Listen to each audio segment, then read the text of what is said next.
मैं कहता हूं कि हिमाचल की हिस्ट्री में सबसे बुरे दौर से गुजरा है हिमाचल।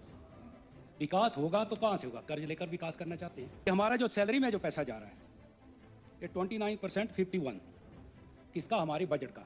हमारा पेंशन में पैसा जा रहा है वो 17.4 लोनिंग ली हुई है, इंटरेस्ट पैसा जो ब्याज पर लिया हुआ है उसकी पेमेंट जा रही है 10.70% यानी 11% के करीब। कि जो लोन को रीपेमेंट कर रहे हैं उसमें जा रहा है हमारा 16.70।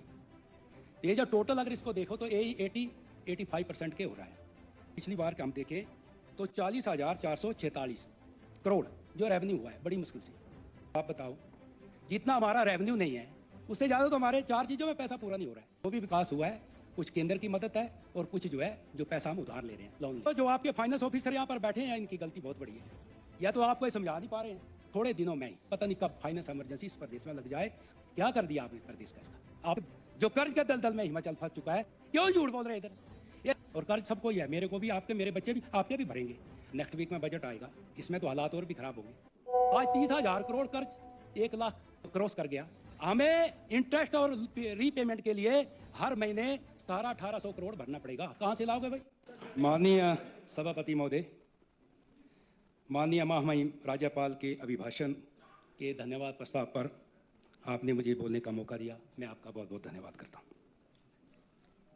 मेरे से पहले काफ़ी सदस्यों ने अपनी बात रखी, लेकिन मैं इतना जरूर कहना चाहता हूं, ये समय अब जो इस वक्त जो हिमाचल का चल रहा है, मैं कहता हूं कि हिमाचल की हिस्ट्री में सबसे बुरे दौर से गुजरा है हिमाचल। और अब जो विकास की बात हो रही है, सब ने अपनी अपनी विकास की बात रखी, लेकिन सोचने का विषय है विकास होगा तो कहां से होगा? कर्ज लेकर विकास करना चाहते हैं। ये आपका 2024 और 25 का जो बजट इन ब्रिक पड़ा हुआ है, इसको थोड़ा खोल के तो देखो आप। हमारे पास इनकम सोर्सेज इतने भी नहीं हैं कि हम सिर्फ 4 चीज़ें चला सकें। 4 क्या है? ये देखो, ये जो पेज नंबर है 6 है, इसमें इन्होंने दिखाया है कि जो हमारी इनकम सोर्सेज जो है, इसको आप देखने की, उसमें सिर्फ मैं 4 की बात कर रहा हूँ, विकास तो छोड़ दो आप। इसमें जो है कि हमारा जो सैलरी में जो पैसा जा रहा है ये 29% 51 किसका? हमारे बजट का। सिर्फ सैलरी में पैसा जा रहा है। उसके बाद ये दिखा रहे हैं कि जो हमारा पेंशन में पैसा जा रहा है वो 17.4, राइट। उसके बाद ये बता रहे हैं कि इंटरेस्ट पेमेंट जो हमने लोनिंग ली हुई है, इंटरेस्ट पैसा जो ब्याज पर लिया हुआ है, उसकी पेमेंट जा रही है 10.70% यानी 11% के करीब। और जन फोर्थ जो ये बता रहे हैं कि जो लोन को रीपेमेंट कर रहे हैं उसमें जा रहा है हमारा 16.70। यानी अगर इस टोटल को देखा जाए, ये तो 2000 जो है अपना 24-25 का है, लेकिन अब जो बजट आ रहा है, नेक्स्ट वीक में बजट आएगा, इसमें तो हालात और भी खराब होंगे। तो ये जो टोटल अगर इसको देखो तो 85% के हो रहा है हमारे बजट के। तो बताओ भाई विकास कहां से करेंगे आप लोग? क्यों आप लोग इसमें बहस कर रहे हैं आपस में? हमें तो इस वक्त जरूरत है कि हम अपने सिस्टम को, कि हम कैसे अपने जो इनकम सोर्सेज को कैसे इंक्रीज करें, सोचने का विषय तो है। अब फालतू की बहस करके फायदा क्या है यहाँ पर? अब जो हमारे, अब इसमें साफ दिखाया गया है, ये देखो साफ लिखा है कि हमारी जो रेवेन्यू है, रेवेन्यू जो है हमारे, इसमें टैक्स रेवेन्यू लिखा है 18,400 कुछ है, उसमें शेयर जो है, शेयर ऑफ सेंट्रल टैक्सेस है। इन सारे मिलाकर जो है पिछली बार का हम देखें तो 40,446 करोड़ जो रेवेन्यू हुआ है, बड़ी मुश्किल से। और जो हम अगर इन 4 को अगर मैं देखना जा रहा हूं कि जो हमने सिर्फ न इसमें विकास है न कुछ है, इसमें तो और भी हमें ऐसा नहीं है कि ग्रांट्स वगैरह भी हम देते हैं, जैसे सामाजिक पेंशन वगैरह हो, तो इसमें है ही नहीं। तो इसमें जो रेवेन्यू आया है 40,446 करोड़ है। और जो पेंशन, और जो मैंने 4 चीजें बताई, पेंशन, अपना सैलरी, पेंशन और इंटरेस्ट पेमेंट और लोन पेमेंट, इसमें जो पैसा गया है कुछ से जो है, इसमें पैसा जो जा रहा है 46,755। अब आप बताओ, जितना हमारा रेवेन्यू नहीं है उससे ज़्यादा तो हमारे 4 चीज़ों में पैसा पूरा नहीं हो रहा है। तो आप इधर जो बहस कर रहे हैं भाई विकास विकास विकास, ये जो भी विकास हुआ है कुछ केंद्र की मदद है और कुछ जो है जो पैसा हम उधार ले रहे हैं, लोन ले रहे हैं। ये हालात इस प्रदेश के। अरे फाइनेंशियली पहले इसको समझने की आवश्यकता है। और या तो जो आपके फाइनेंस ऑफिसर यहाँ पर बैठे हैं इनकी गलती बहुत बड़ी है, या तो आपको ये समझा नहीं पा रहे हैं। अगर आप नहीं समझ आ पा रहे हैं तो एक कमेटी बनाओ, कुछ लोगों को हमारे भी दो, कुछ आप लो। अब तो बात आई है कि हिमाचल को इस जो कर्ज के दलदल से कैसे निकालें। बात इस बात की है, ये आपस में झगड़ने की बात नहीं है। अगर इसको नहीं संभाला तो थोड़े दिनों में ही पता नहीं कब फाइनेंस इमरजेंसी इस प्रदेश में लग जाए और सब बाहर हो जाएंगे। राइट और नो? तो क्यों इस चीज में आप लगे? हम तो अब ये करें कि इसको इनकम जो इंक्रीज जो इसको इनकम सोर्सेज को कैसे इंक्रीज करें, सोचने का विषय पहले तो ये है। मैं देख रहा हूं सब अपनी अपनी बात रख रहे हैं, अरे इस पे तो ध्यान है ही नहीं कि पैसा कहां से आएगा। ये हालात हो गए इस प्रदेश के। आज 30,000 करोड़ कर्ज 1 लाख करोड़ जो क्रॉस कर गया। आपको पता अगली बार हमें इंटरेस्ट और रीपेमेंट के लिए हर महीने 1700-1800 करोड़ भरना पड़ेगा। कहां से लाओगे भाई? सोचा इस बात के? और ये पैसा अगर हमें नहीं भरना पड़ता तो हर कंस्टिट्यूंसी को 24-25 करोड़ आता, तो हम इससे कितना काम करते। हम क्या कर दिया आपने प्रदेश का? इसका आपस में झगड़ कर ही।